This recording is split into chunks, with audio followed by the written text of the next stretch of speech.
Сәлеметсіздер ме, оқушылар? Бүгінгі сабағымыздың тақырыбы өлең құрастырып, каллиграмма жасаймын. Сөйлемдегі сөздердің байланысы. Сабақта сен күнделікті өмірде кездесетін жағдаяттарға байланысты сөйлеу мәдениетін сақтап, диалогке қатысасың. Дерек көздерден сөздік, анықтамалық, энциклопедия, мәліметті табу жолын анықтап, берілген тақырып, сұрақ бойынша мәліметті іріктеп аласың. Сөйлемдегі бір-бірімен байланысып тұрған сөздерді табасың. Олай болса, балалар, мынау екі бағандағы сөздерді оқып көрейік. Тұр, біз, ауыл. Балалар, қала, бар. Ки, кірлетпей, киім. Кел, үйге, асан. Екінші бағандағы сөзді оқып көрейік. Біз ауылда тұрамыз. Балалар қалаға барды. Киімді кірлетпей ки. Асан үйге келді. Ал балалар, екі бағандағы сөздерді салыстырсақ, бірінші бағандағы сөз бір-бірімен байланысып тұрған жоқ. Ал екінші бағандағы сөйлем бір-бірімен байланысып тұр. Сонда, балалар, сөйлемдегі сөздер бір-бірімен байланыста болады. Олардың байланысын сұрақ қою арқылы білеміз. Ал балалар, қазір бірінші тапсырмаға қарайық. Жұмбақ шешіп көрейік. Аспаннан ақ ұлпа борады, қырқаны сесепке орады. Үлгі. Қар қалың жауды. Не жауды? Қар жауды. Қар не істеді? Қар жауды. Қандай жауды? Қалың жауды. Жақсы балалар, енді қарамен жазылған сөйлемдегі сөздердің байланысын сызбамен көрсетейік. Сіздерге мен қазір 1 минут уақыт берем.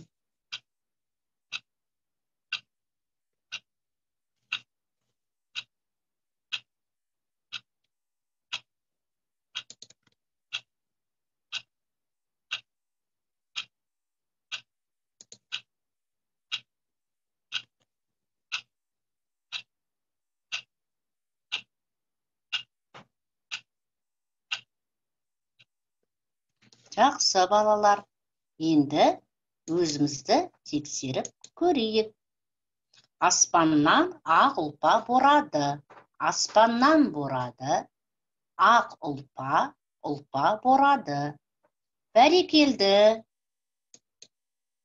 Ал енді балалар, қазір екінші тапсырма бойынша берілген сөздердің ішінен табиғатқа байланысты сөздерді тауып көрейік. Үй, қар, кітап, бұлт, аяз, боран, қыз, көл, күшік, қол, ине.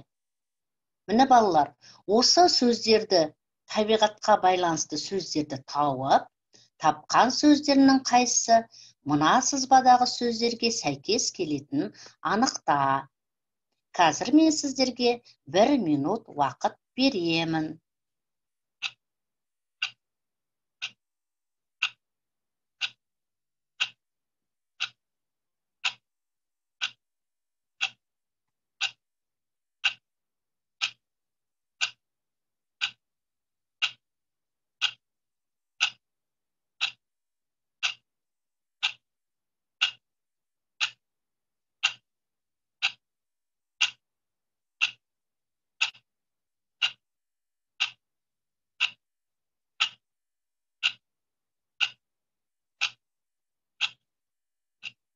Тамаша балалар, олай болса, өзімізді тексеріп көрейік.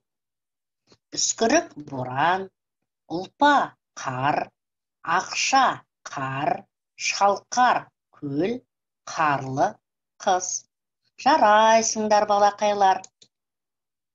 Келесі үшінші тапсырма.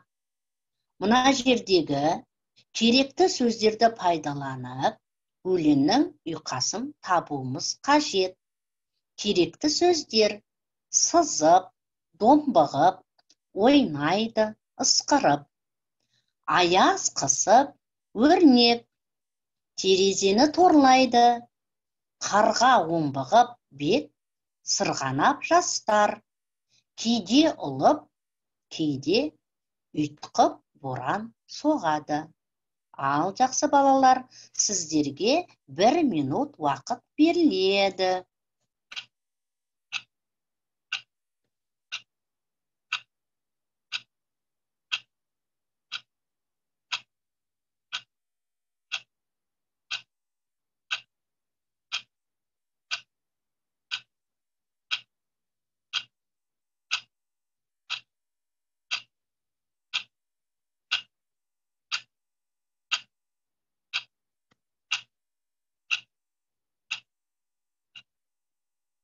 Тамаша балалар, енді өзімізді тексеріп көрейік.